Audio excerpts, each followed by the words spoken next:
প্রিয় দর্শক শ্রোতারা, আজকে আমরা সৈয়দ মোকাররম বাড়ি হুজুরে সুন্দর একটি আলোচনা শুনবো, যা মনটা অনেক ভালো হয়ে যাবে। বন্ধুরা অনুরোধ থাকবে ভিডিওটি শেষ পর্যন্ত দেখার জন্য। তো বন্ধুরা, চলো ভিডিওটি শুরু করা যাক। কিছু আলাদা আলাদা রং, আলাদা আলাদা চেহারা, আলাদা আলাদা ডিজাইন। এবার মন খুলে একবার বলি সুবহানাল্লাহ।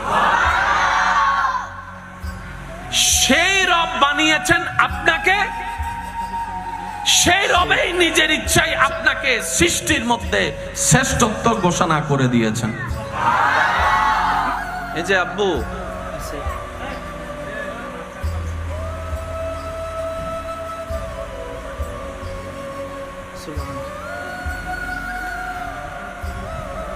একবার দরুদ শরীফ পড়ি। বানালেন কে? কয়জন? কত রকম বানালেন? হিসাব। সব বানানেওয়ালা একটা দলকে শ্রেষ্ঠ বানিয়েছেন। সে দলের নাম কি? মানুষ। সে দলের নাম কি? জোরে বলেন, সে দলের নাম কি? এবার আপনার দল কোনটা? গরু, ছাগল, পশু, পাখি, পাহাড় না মানুষ? আমাদের দল।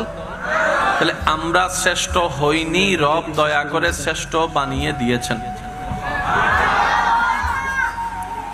আপনারা প্লিজ, আর কিভাবে অনুরোধ করা যায় আপনাদেরকে? আর কিভাবে? বিষয়টা একটু কন্ট্রোল।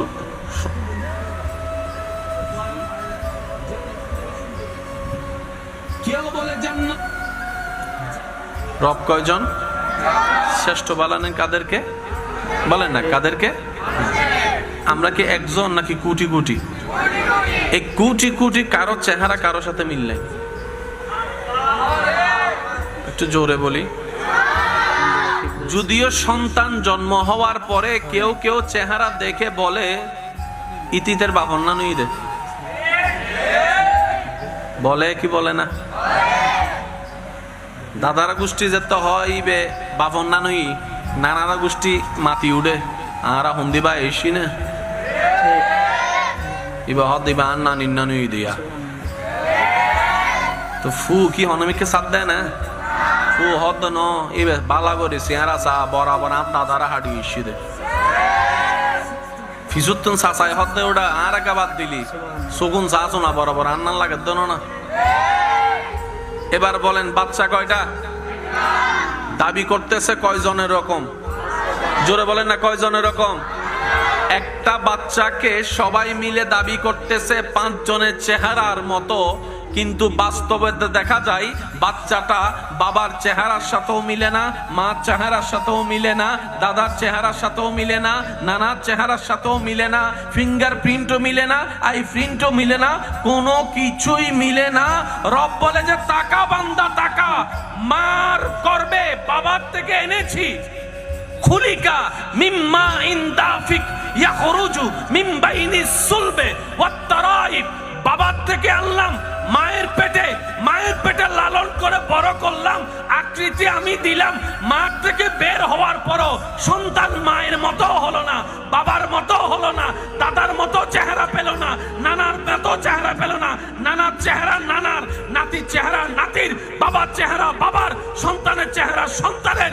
দেখ দুনিয়াবাসী, দেখ, এটাই তোদের রবের কুদরত। আর একটু জোরে বলি। আমি শব্দ একটা ব্যবহার করেছি, কি? রবের কুদরত। কি? এই শব্দটাকে নোট করে ব্রেন ডেক সাইডে রাখুন। রবের, বিরক্ত হচ্ছেন মনে হয়? রবের। এখানে আমি আপনাদেরকে একটা কথা এড করতে চাই সবার উদ্দেশ্যে। বিশ্বাস করুন, ইসলামে কোনো ঝামেলা নাই। যত ঝামেলা দেখবেন বুঝবেন হয়তো আমার মধ্যে, না হয় আপনার মধ্যে। ইসলাম ঝামেলা মুক্ত, তাই তো ইসলামের নাম শান্তি। ঝামেলা থাকলে শান্তি থাকে, শান্তি থাকলে ঝামেলা থাকে। ইসলাম মানে যেহেতু শান্তি, সুতরাং সেখানে কোনো ঝামেলা। বন্ধুরা, ভিডিওটি যদি ভালো লেগে থাকে তাহলে অবশ্যই চ্যানেলটিকে সাবস্ক্রাইব করে পাশে থাকবেন।